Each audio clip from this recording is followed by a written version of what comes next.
आज हम खाना बदोश के ऊपर पूरी व्याख्या देखने वाले हैं। इस संपूर्ण पाठ की सारांश की व्याख्या देखेंगे कि इस पाठ के अंदर इसके लेखक कौन हैं और इसके कौन कौन से पात्र हैं, खाना बदोश का मतलब क्या होता है और इस कहानी के अंतर्गत क्या कहा गया है, वो सभी आज हम इस कहानी के माध्यम से जानेंगे। तो सबसे पहले स्टार्ट करते हैं कि खाना बदोश कहानी के लेखक कौन हैं। खाना बदोश कहानी के लेखक हैं ओम प्रकाश वाल्मीकि जी। माना जाता है कि यह दलित साहित्यकार हैं और इन्होंने ही इस कहानी की रचना की है। खाना बदोश पाठ में इसका अर्थ जो होता है, पहले आप उसको समझें कि खाना बदोश का अर्थ क्या होता है। खाना बदोश का अर्थ होता है खाने की तलाश में इधर उधर जाना, एक स्थान से दूसरे स्थान पर जाना। तो वैसे तो नाम से ही स्पष्ट है, खाना बदोश, खाने की तलाश में, यानी कि एक स्थान से दूसरे स्थान पर जाना। ठीक है, तो इस कहानी के पात्रों के बारे में जानते हैं।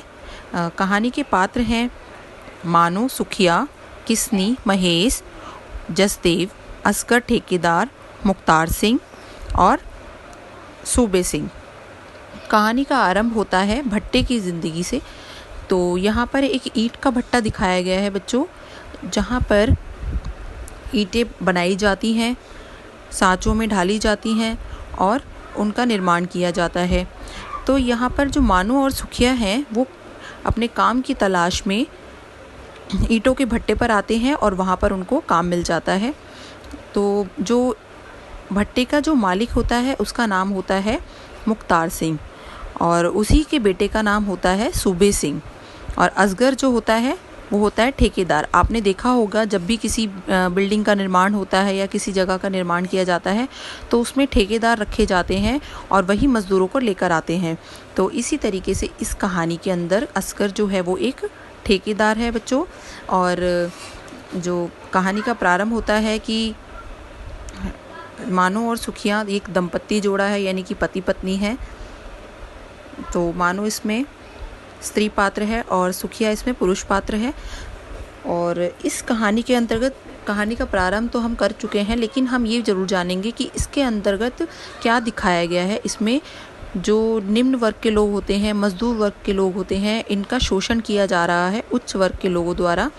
ठीक है, तो इसके ऊपर इस कहानी को लिखा गया है, किस तरीके से मजदूर वर्ग का शोषण होता है, हर जगह उनका शोषण किया जा रहा है।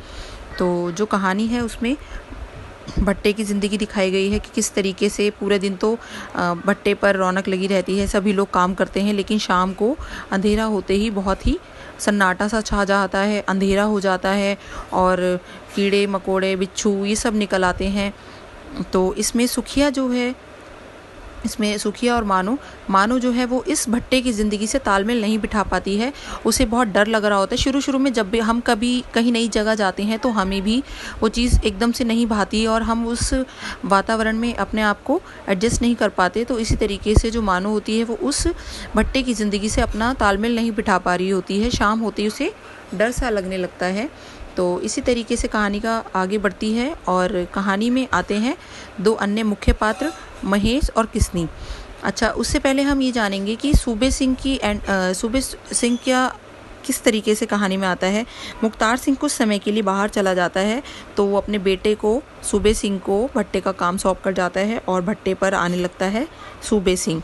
और वहीं पर असगर ठेकेदार दो नए मज़दूरों को लेकर आता है। वो होते हैं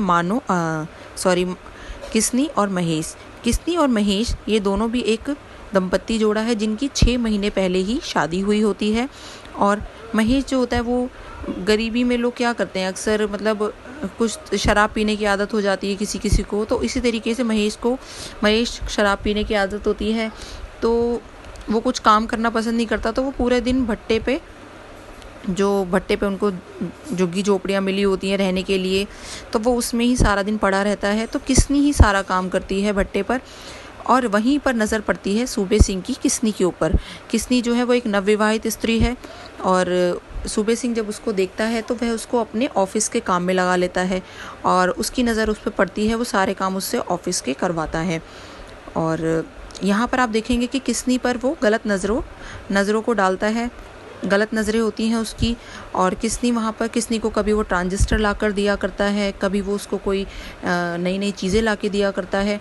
तो ऐसे में अगर कोई गरीब वर्ग की कोई स्त्री हो और उसे भाई उसका पति नहीं कमा रहा है और उसको कोई चीज़ें नहीं है, खाने पीने के भी लाले पड़ रहे हैं, तो उसको कोई सामान अगर ला कर दे देता है तो हर किसी को वो चीज़ थोड़ी ठीक लगने लगेगी। ये सारी चीज़ें जो हमसे होती हैं वो हमसे गरीबी करवाती है। दरिद्रता जो होती है ये हमें हर चीज़ करने के लिए मजबूर कर देती है। तो किसनी को देखकर बाहर भट्टे के लोग बातें करने लगते हैं कि किस तरीके से वो सामान कहाँ से लेके आ रही है, क्योंकि भट्टे पे जो मज़दूर रह रहे होते हैं उन्हें साबुन तो क्या, वो सही से नहाने को पानी मिल जाए तो बहुत बड़ी बात होती है, पर वो तो साबुन से नहा रही होती है। तो साबुन वहाँ मज़दूर वर्ग के लिए भी बहुत बड़ी चीज़ हो जाती है। तो सब बातें बनाने लगते हैं और यहीं कहीं ना कहीं सभी लोगों को इस बात का अंदेशा हो जाता है कि किसनी कुछ गलत काम करने लगी है। और फिर इसी तरीके से कहानी आगे बढ़ती है और कहानी में एक और पात्र आ जाता है, जसदेव।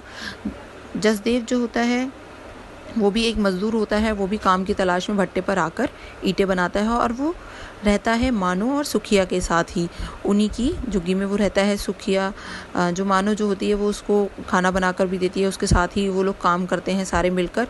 और एक बार किसनी की तबीयत ख़राब होने की वजह से सूबे सिंह जो होता है वो मानो को अपने पास बुलाता है कि मानो अब उसका ऑफिस का काम करेगी। तो वहीं जो सुखिया जो होता है इस चीज़ से वो बिल्कुल पसंद नहीं करता, वो नहीं चाहता था कि मानो किसनी बन जाए, तो इसलिए फिर वो जाने से इनकार कर देती है और यहीं पर जसदेव भी उसमें आ जाता है और जसदेव मना कर देता है। जसदेव जो उनके साथ रह रहा होता है वो भी मना कर देता है कि किसनी जो मानो जो है वो किसनी नहीं बनेगी। तो इस तरीके से विवाद हो जाता है और आपस में, और सूबे सिंह जसदेव की पिटाई कर देता है इसी बात पर। तो यहाँ पर वो अलग रहने लगता है उन सब से और असगर ठेकेदार उसको समझाता है जसदेव को कि तू यहाँ पर इन पति पत्नी के बीच में क्यों बीच में टांग अड़ाता है, क्यों ना तू अपने यहाँ पर काम करने आया है तो काम करना। तो फिर उसे लगता है कि हाँ भाई, क्यों मैं किसी और के पछड़े में पड़ता हूँ, उनके चक्कर में मैं पिट गया। तो इस तरीके से कहानी आगे बढ़ती है और जसदेव मानो और सुखिया से अलग रहने लगता है। तो इसी तरीके से आपने यहाँ देखा कि किस तरीके से कि जो ये बड़े लोग होते हैं, ज़मींदार होते हैं, तो इस तरीके से ये सोचते हैं कि किसी भी निम्न वर्ग के लोगों का किसी प्रकार से भी शोषण किया जा सकता है। तो उनको लगता है कि अगर कोई निम्न वर्ग का व्यक्ति है तो हम जैसा चाहेंगे वो हमारे लिए कर देंगे। तो आगे बढ़ती है कहानी और उसके बाद अच्छा, इस कहानी की मैं एक चीज़ आपको और बता देती हूँ कि इस कहानी के अंतर्गत एक महिला कि मन की जो स्थिति होती है कि हर एक महिला चाहती है कि उसका एक घर बने, अपनी कुछ इच्छाएं होती हैं। तो आपने भी देखा होगा बच्चों कि जब आपके घर में अगर आपकी माताएं जो थोड़ी थोड़ी जमा पूंजी इकट्ठी करती रहती हैं, कुछ ना कुछ एकत्रित करती रहती हैं, कुछ ना कुछ और भविष्य के लिए, तो इसी तरीके से मानो के मन में भी एक बार एक विचार कौन जाता है कि वो एक घर बनाए, कि जिस तरीके से हम ईंटें बनाते हैं क्यों ना हम अपने लिए भी ईंटें बनाएं और अपना एक ईंटों का घर बनाएं। तो वहीं पर सुखिया उसको समझाता है कि ये सब हमारे उसमें ईंटें बनाने में बहुत समय लग जाएगा और खाली ईंटों से ही घर तो नहीं बनता, घर तो बनता है और भी चीज़ें लगती हैं घर बनाने के लिए। तो वो कहते हैं कि तो यहाँ पर मानो का जो व्यक्तित्व है वो ये दिखाता है कि स्त्री जो है वो हर तरीके के संभव प्रयास और मेहनत करने के लिए तैयार रहती है बच्चों। तो इसी तरीके से फिर आगे जब ये जसदेव की पिटाई हो जाती है और मानो का वहाँ सूबे सिंह के पास जाने से इनकार कर देना, यहाँ पर कहानी को और आगे बढ़ाता है और चरम पर ले आता है अपने। और मानो जो होती है वो अपनी मानो और जो सुखिया जो मिलकर एक रात को बहुत सारी ईंटें बनाते हैं, सांचे तैयार करते हैं। तो उसके बाद सांचों में ईंटें बनाते हैं और अगली सुबह जब उठ के देखते हैं तो उनकी ईंटों को किसी ने तोड़ दिया होता है। तो यहाँ पर एक भावनात्मक रूप से कहानी ले जाती है कि भाई किस तरीके से उन बेचारों ने मेहनत करी और ईंटों को बनाया और किसी ने उनको तोड़ दिया। तो यहाँ पर उनकी जो मेहनत थी उसकी उनको पूंजी भी नहीं मिलती, उनको उनकी मजदूरी भी नहीं मिलती उस ईंटों की, टूटी हुई ईंटों की। तो यहाँ पर वो समझ जाते हैं कि अब उनके साथ ये कोई कर रहा है और फिर वहाँ से वो अपना स्थान परिवर्तित कर देते हैं और कहीं दूसरी ओर चले जाते हैं। तो इसी तरीके से कहानी का अंत होता है। आशा करती हूँ बच्चों आपको ये कहानी समझ में आ गई होगी और आप मेरे चैनल पे अगर नए हैं तो मेरे चैनल को लाइक करें, सब्सक्राइब करें और अपने दोस्तों के साथ ज़्यादा से ज़्यादा शेयर करें, ताकि मैं इसी तरीके से और वीडियोस लेकर आऊँ आपके लिए। धन्यवाद।